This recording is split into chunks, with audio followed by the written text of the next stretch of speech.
Bismillahirrahmanirrahim. Assalamualaikum warahmatullahi wabarakatuh. Alhamdulillahirabbil alamin wassalatu wassalamu ala sayyidina Muhammadin wa ala alihi washabihi ajmain, amma ba'du. Alhamdulillah, pada kesempatan kali ini kita masih bisa mengkaji kitab Safinatun Najah. Pada kesempatan kali ini kita akan membahas tentang waktu-waktu sholat. Faslun awqatus sholati, waktu-waktu sholat itu khamsun ada 5.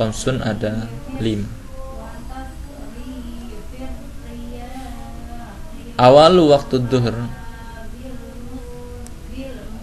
awal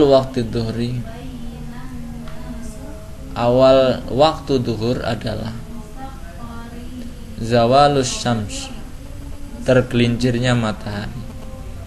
Seperti apa? Kita bisa melihat sendiri ketika kita menemukan matahari tepat di atas kepala kita. Setelah itu beberapa detik atau beberapa menit kemudian sudah geser, sudah miring, maka itu sudah dinamakan zawal, miring atau bergesernya matahari dari posisi tepat di atas. Pas di atas boleh nggak sholat? Tidak boleh. Yang kalau sudah bergeser sudah boleh. Itu jika posisi matahari memang tepat di atas. Karena matahari itu musiman, kadang di sebelah utara, kadang di sebelah selatan dari khatulistiwa, dan kadang-kadang tepat di atas khatulistiwa. Jadi kira-kira, dan itu sekarang sudah bisa diukur dengan alat-alat atau penanda waktu sholat. Sampai kapan waktunya sholat duhur itu? Wa akhiruhu masiru dhillis syai'. Akhirnya waktu sholat duhur adalah jadinya sebuah bayangan benda mislahu ghairat dilil istiwa, seperti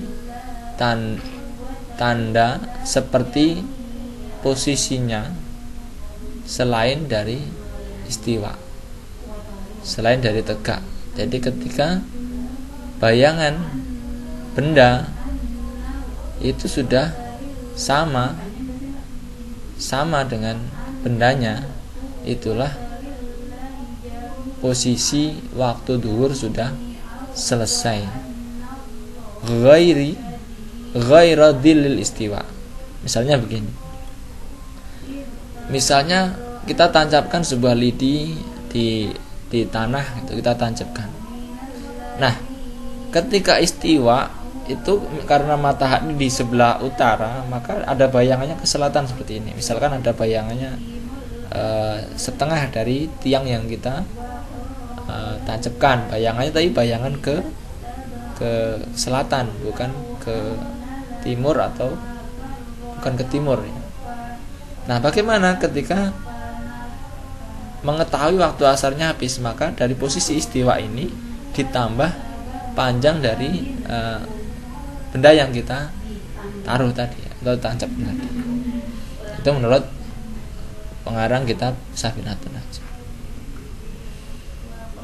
Wa awal waqtil asri, dan awalnya waktu asar adalah idza soro, ketika jadi apa dhillu, apa yang jadi apa dhillu kulli syai'in, bayangan setiap sesuatu, mislahu, sebagaimana aslinya, wazada qalilan, dan ditambah sedikit, ada spare, ada space sedikit, jadi enggak pas. Jadi setelah bayangan benda sama dengan bendanya selain di posisi istiwa tadi ya. Ini kondisinya kalau matahari tidak pas di istiwa. Kalau pas di istiwa di atas tempat kita, itu ketika bayangannya pas panjang, itulah habis waktu duhur. Setelah itu kok nambah sedikit, sudah masuk waktu asar. Wa akhiruhu, dan akhirnya waktu sholat asar adalah ghurubus syams, terbenamnya matahari. Nah, ini akhir dari waktu asar. Lalu kapan waktu awalnya maghrib? Wa awal waktil maghribi, dan awal waktu maghrib adalah ghurubus syams, terbenamnya matahari. Wa akhiruhu ghurubus syafaqil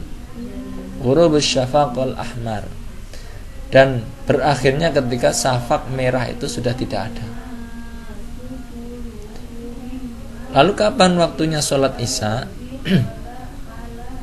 Wa awalu waqtil isya ghurubus syafaqil ahmar, ketika syafaq merah sudah tidak ada, maka itu adalah awal waktu isya. Wa akhiruhu, dan akhirnya tulu'ul fajri as-shadiq, terbitnya fajar shadiq. Jadi ketika sudah terbit fajar shadiq, maka sholat isya sudah selesai. Wa awal waktu subhi, dan awal waktu subuh adalah tulu'ul fajri as-shadiqi, terbitnya fajar shadiq. Wa akhiruhu, dan akhirnya waktu subuh tulu'us syams, terbitnya matahari. Itu waktu-waktu sholat untuk diketahui secara mudah. Ini ada jam atau tidak, kita bisa cari tahu kalau kita suatu saat berada di tempat yang tidak ada jam, yang ada hanya sinar matahari atau alam. Syafaq mega itu ada 3 macam, ada yang merah, ada yang kuning, dan ada yang abyad, ada yang putih. Merah itu ketika maghrib, kuning dan putih ketika isya. Wa yundabu ta'khirus sholatil isya ila ayyaghiba syafaqul asfar wal abyad. Dianjurkan agak mengakhirkan sedikit waktu isya setelah syafaq kuning, mega kuning dan mega putih itu tidak ada. Ini menurut Safinatun Najah. Itu waktu-waktu yang sangat mudah untuk diketahui bersama, waktu-waktu sholat, dimana dengan itu kita bisa mengerti apakah ini kesiangan atau tidak. Kita lihat matahari sudah terbit atau belum. Kemudian kita akan membahas pembahasan yang selanjutnya, faslun tahrumus sholatu, haramnya sholat di waktu-waktu yang dilarang gitu ya. Tahrumu diharamkan. Apa yang diharamkan? As-sholatu, sholat, alati yang laisa tidak punya laha baginya, tidak punya apa? Sababun, tidak punya sebab. Mutaqaddimun, yang lebih awal. Wala muqarinun, dan tidak ada sebab yang menyertai atau membarengi. Fi khamsati awqatin, di dalam 5 waktu, di dalam waktu yang 5. Ada 5 waktu yang diharamkan sholat yang tidak memiliki sebab mutaqaddim atau muqarin.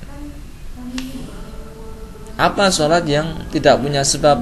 Tadi sudah saya singgung di kesempatan sebelumnya, adalah sholat sunnah mutlak. Kapan diharamkannya? Yaitu inda tulu'is syamsi, ketika matahari terbit. Pas matahari terbit, hatta tartafi'a, hingga naiklah matahari itu qadra rumhin, sekitar 1 tombak. Jadi ketika kita sudah punya jam digital saat ini kita bisa mengerti kapan waktu tulu'il fajr.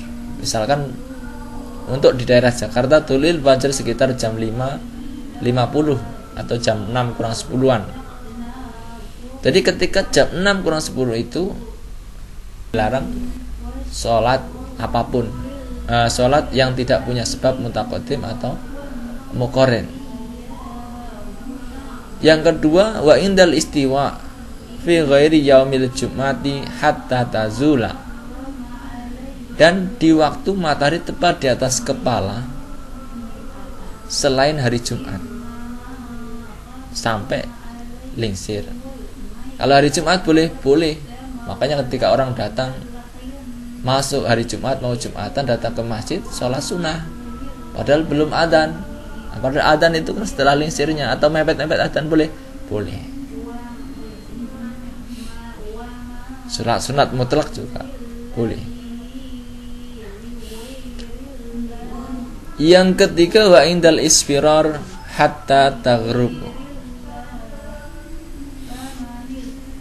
Yang ketiga adalah indal isfirar, ketika matahari kekuning-kuningan akan terbenam. Kita biasa menyebutnya setelah asar. Yang dimaksud di sini setelah asar itu ya sore, itu udah mepet-mepet maghrib. Indal isfirar hatta taghrub, sudah menguning, jadi langit itu sudah, matahari sudah bisa dilihat dengan jelas, sudah kelihatan gede karena sudah pancarannya sudah tidak terlalu terang. Yang keempat, wa ba'da sholati subhi hatta tadlu as-samsu. Setelah sholat subuh sampai terbitnya matahari, disambung terbitnya matahari sampai naik 1 tombak. Wa ba'dal asri hatta taghrub, ini ditambah lagi setelah asar. Jadi setelah asar sudah tidak diperkenankan sholat sunnah yang tidak punya sebab sebelumnya atau membarenginya sampai terbenam. Begitupun ketika sudah menguning sampai terbenam. Ini 5 waktu yang dilarang untuk melakukan sholat yang tidak memiliki sebab yang mendahului atau menyertai. Ya, sholat mutlak tadi saya sampaikan seperti itu. Kemudian kita akan membahas pada pembahasan selanjutnya tentang saktatus sholati sittatun. Saktah, berhenti sejenak. Dalam sholat itu ada 6. Di mana saja posisi-posisi saktah itu? Yang pertama, baina takbiratul ihram, antara takbiratul ihram wa du'ail iftitah. Jadi habis takbiratul ihram Allahu Akbar, diam sejenak sebelum kita membaca doa iftitah. Jangan langsung Allahu Akbar kabira, ini enggak ada saktanya. Kasihlah space. Menulis saja butuh spasi. Maka lebih enaknya dalam itu juga harus ada spasinya. Kasih spasi. Allahu Akbar, baru kabirau, alhamdulillah katsira, seperti itu. Yang kedua, di mana wa baina du'ail iftitah wa ta'awud. Setelah selesai membaca doa iftitah, berhenti sejenak sebelum ta'awud. A'udzubillahi minasyaitonirrajim. Bismillahirrahmanirrahim. Wa bainal fatihati wa ta'awud. Jadi setelah takbir berhenti sejenak, baca doa iftitah berhenti sejenak, ta'awud sejenak, kemudian baca al-fatihah.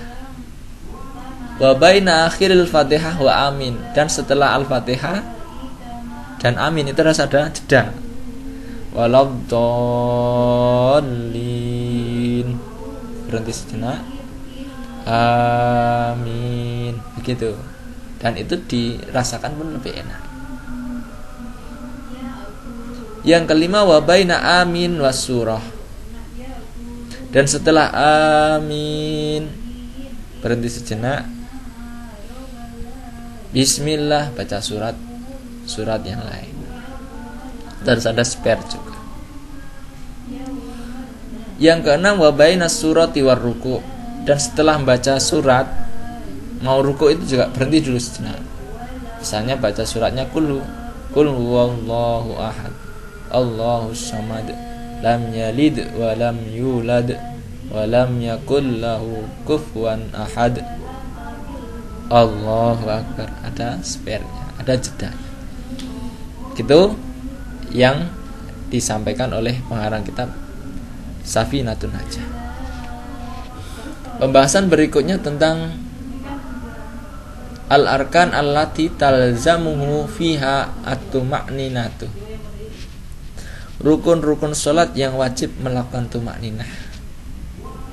Itu ada berapa? Itu arbaatun, ada 4. Di mana saja? Yang pertama ar-ruku', dalam ruku'. Yang kedua wal i'tidal, dalam i'tidal. Yang ketiga wasujudu, dalam sujud.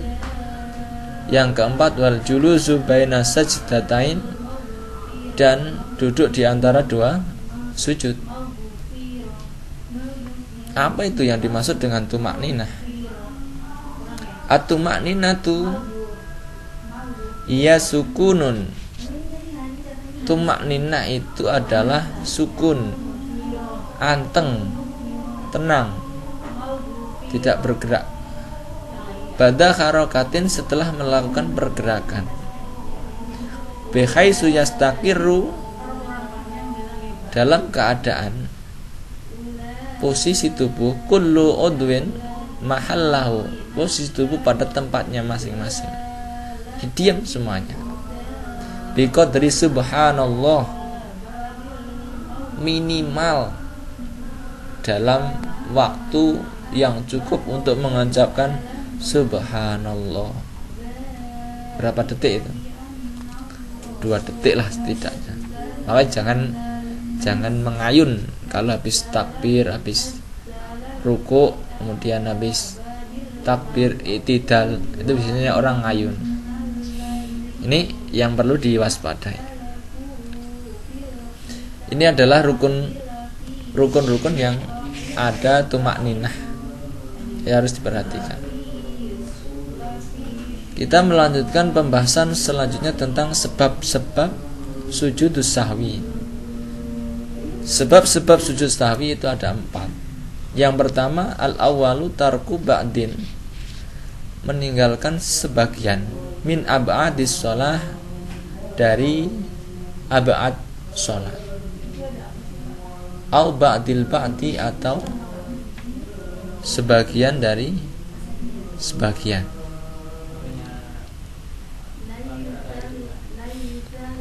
Yang kedua fi'lu ma yubtilu amdahu wa la yubtilu sahwu,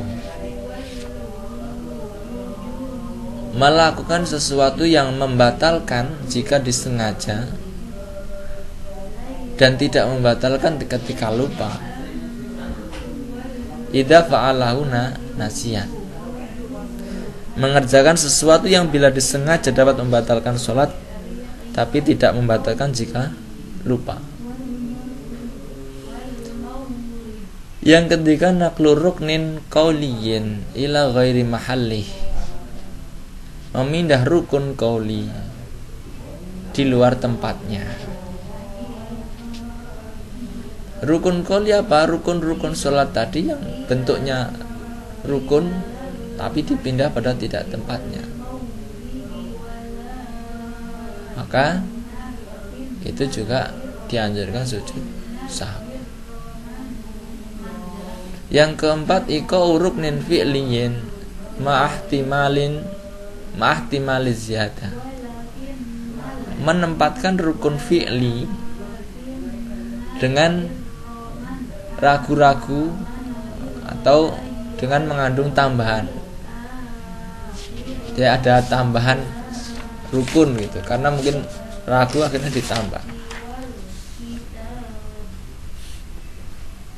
Jadi dia mengerjakan rukun tapi perasaannya saya kok nambah kayaknya. Kok kayaknya ini sujud yang ketiga. seperti itu maka disunahkan sujud sahwi. Jadi kalau ada lupa atau tadi dikatakan meninggalkan ab'atus shalah itu menyebabkan sujud sahwi. Apa sih yang dimaksud ab'atus shalah? Maka dijelaskan pada pasal berikutnya, faslun ab'atus sholati sab'atun. Ab'adnya sholat, sunnah ab'adnya sholat ada 7. Yang pertama adalah at-tasyahud al-awal, tasyahud awal. Barang siapa kelupaan tidak tasyahud awal maka dianjurkan sujud sahwi. Wasani wa qu'uduhu, dan duduk tasyahud awal. Barang siapa lupa juga tidak duduk tasyahud awal, sunahkan sujud sahwi. Satu paket dengan tasyahud awalnya, sujud sahwinya enggak usah diulang-ulang. Jadi sujud sahwinya cukup 2 sujudan.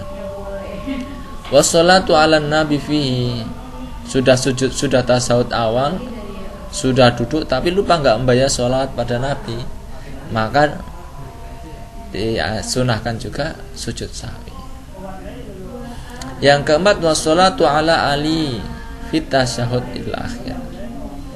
Yang keempat, lupa tidak mengirimkan salawat atau tidak membaca salat kepada keluarga Nabi di tasyahud akhir. Yang kelima, wal kunut, tidak kunut di waktu subuh itu juga menyebabkan sujud sahwi menurut pengarang Safinatun Najah dan Madzhab Syafi'i. Yang keenam, wassalatu wassalamu ala nabi, lupa tidak mengatakan wassalatu wassalamu ala nabi. Yang ketujuh, wa alihi wa sahbihi fihi, dan tidak menyebutkan wa alihi wa sahbihi fihi. Itu menurut kitab Safinatun Najah. Kita akan bahas pasal-pasal berikutnya pada kesempatan yang akan datang. Semoga ini menjadi pengetahuan yang baru bagi kita semua agar lebih meningkatkan amal-amal ibadah kita dengan baik dan benar. Semoga kita mendapat ridho dari Allah Subhanahu wa taala dan menambah ketenangan dalam kehidupan kita untuk menjalani apa yang diberitakan Allah Subhanahu wa taala. Akhirul kalam, billahi taufiq wal hidayah. Assalamualaikum warahmatullahi wabarakatuh.